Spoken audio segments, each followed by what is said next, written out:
जय श्री कृष्णा जी। राधे राधे। आप सबको मेरा ढेर सारा राम राम और प्यार भरा नमस्कार। आज हम मल मास कथा भाग 2 का श्रवण करते हैं। मैंने आपको मल मास कथा के भाग 1 में बताया था कि मल मास कथा को हम 5 से 7 वीडियो में लगभग विभाजित करेंगे। तो प्यारे भक्तों, मल मास कथा भाग 1 मेरे चैनल पर अपलोड किया हुआ है। आप मेरे चैनल पर जाकर उस कथा को आसानी से सुन सकते हैं। मल मास कथा भाग 2 का हम आज श्रवण करते हैं। मल मास कथा भाग 2 में हम श्रवण करने जा रहे हैं कि मल मास का उद्धार कैसे हुआ था।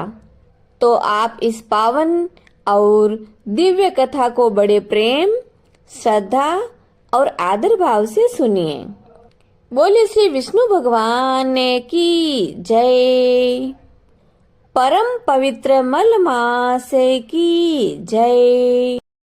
मल मास कथा भाग 1 के बाद में अब आगे की कथा में बताया गया है कि भगवान श्री विष्णु जी ने मल मास को श्री कृष्ण जी के चरणों में ले जाकर नतमस्तक करवाया। जिस समय मल मास भय से त्रस्त था, यानी बहुत अधिक डरा हुआ और घबराया हुआ था। ऐसा दृश्य देखकर गोलोक के स्वामी गोप वेशधारी स्वयं भगवान श्री कृष्ण जी विष्णु भगवान से पूछने लगे कि हे प्रभु, यह कौन है? हमारे इस दिव्य गोलोक में शोक, मोह आदि स्वप्न में भी नहीं आते हैं, किंतु यह यहाँ इस तरह का रुदन करता हुआ क्यों आया है? आखिर ये है कौन? गोलोक में बसने वाले सभी गोप वेशधारी वैष्णव सदैव आनंद और प्रफुल्लित भक्ति रस सिंधु में निमग्न रहते हैं, यानी भक्ति और प्रेम के सागर में डूबे हुए रहते हैं। आंखों में अजस्र अश्रुधारा प्रपात करता हुआ और कांपता हुआ यह मल मास मेरे सन्मुख क्यों खड़ा है और क्यों रो रहा है? गोलोकनाथ के नए बादल के समान मनोहारी मुख से यह सुनकर भगवान श्री हरि बोले कि हे श्री वृंदावन कलानाथ मुरलीधर श्री कृष्ण, मल मास के दयनीय दुख का कारण आप श्रवण करें। यह तीव्र दुख दावानल में दग्ध होकर व्याकुल हो रहा है। इसका कारण यह है कि यह मास अर्क संक्रमण से रहित हो जाने के कारण मलिन हो चुका है। वेद शास्त्र विहित पुण्य कर्म के अयोग्य हो जाने के कारण स्वामी रहित इसकी सबने घोर निंदा की है। हे प्रभु, इस मल मास का कोई भी स्वामी नहीं है, इसलिए सभी वनस्पतियों, लताओं, 12 महीनों, कलाओं, काष्ठाओं, क्षण, उत्तर दक्षिणायन, संवत्सर आदि ने आक्षिप्त करके इसका घोर अपमान किया है। हे ऋषिकेश, आपके अतिरिक्त दूसरा कोई भी इसका क्लेश निवारक नहीं हो सकता। हे प्रभु, आप ही इसका क्लेश निवारण कर सकते हैं। अतः इस संतृप्त को दुख संताप की पीड़ा से कृपया आप विमुक्त कीजिए। भगवान श्री कृष्ण जी के सानिध्य में इस मास की सभी दुख गाथा निवेदन करके उनके मुखारविंद की ओर देखकर भगवान श्री हरि हाथ जोड़कर खड़े हो गए। भगवान श्री कृष्ण बोले कि हे श्री हरि, आप इस मल मास को यहाँ लेकर आए हैं, यह आपने बहुत ही बड़ा उपकार किया है। आपका यह महान उपकार इस संसार में कोई नहीं भूल पाएगा। आपका ये महान उपकार सदा अमर रहेगा, क्योंकि आप तो स्वयं धनुर्धारी हैं। अब मैं इसे सर्वोपरि अपने तुल्य करता हूँ।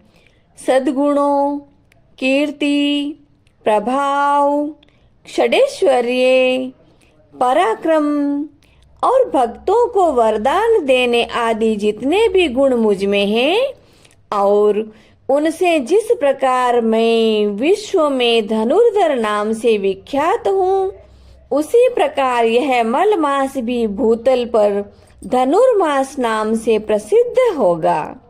मुझ में जितने सद्गुण हैं उन सबको आज मैंने इस मलमास को सौंप दिया है।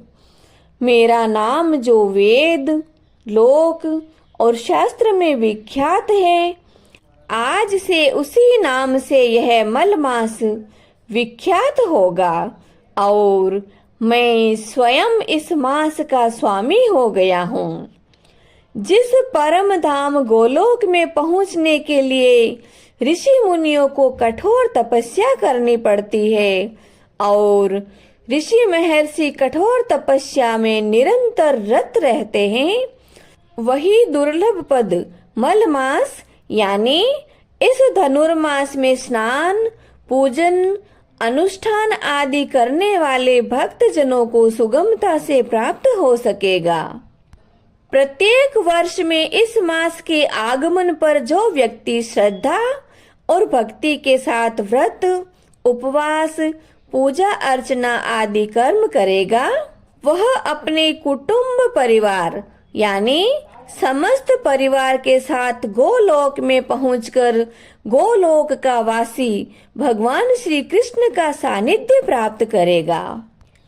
आज से संसार के सभी प्राणी मेरी आज्ञा के अनुसार मेरे तुल्य इस धनुर्मास की पूजा अर्चना सदैव करते रहेंगे। यह 12 महीनों में सर्वश्रेष्ठ मास के नाम से विख्यात होगा। मलमास भगवान श्री कृष्ण से वरदान प्राप्त करके इस भूतल पर धनुर्मास के नाम से विख्यात हुआ।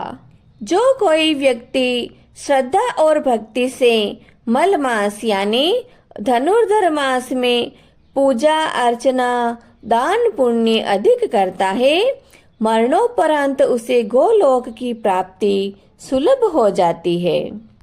तो प्यारे भक्तों, इस तरह मलमास पवित्र मास के रूप में पूजा जाने लगा। और ज्यादा तो मैं कुछ नहीं जानती, परंतु राजस्थान के नागौर जिले में काजियों की रोड एक गांव है। उस गांव में रंगनाथ जी का प्राचीन मंदिर है। उस मंदिर में यानी उस रोड गांव में मेरा बचपन बीता था और मैं हमेशा इसी मलमास यानी धनुर्मास में अपनी नानी जी के साथ रोजाना मंदिर जाती थी और मैं वहां पर देखती थी कि हर रोज लगभग 2 घंटे तक भजन कीर्तन और भगवान रंगनाथ तथा लक्ष्मी मैया की पूजा अर्चना होती थी। भगवान श्री रंगनाथ के साथ लक्ष्मी मैया को गोदम्मा या गोदा देवी के नाम से जाना जाता है। तो प्यारे भक्तों, यह थी मलमास कथा भाग 2। जो आपको कैसी लगी मुझे कमेंट बॉक्स में कमेंट करके जरूर बताइएगा। यदि यह कथा आपको अच्छी लगी हो तो आप इसे लाइक करें, ज़्यादा से ज़्यादा शेयर करें और मेरी कहानियों के साथ जुड़े रहने के लिए मेरे चैनल को सब्सक्राइब जरूर करें। कमेंट बॉक्स में विष्णु भगवान की जय जरूर बोलें। अगले वीडियो में हम मिलते हैं मलमास की कथा भाग 3 के साथ। तब तक के लिए जय श्री कृष्ण जी। राधे राधे।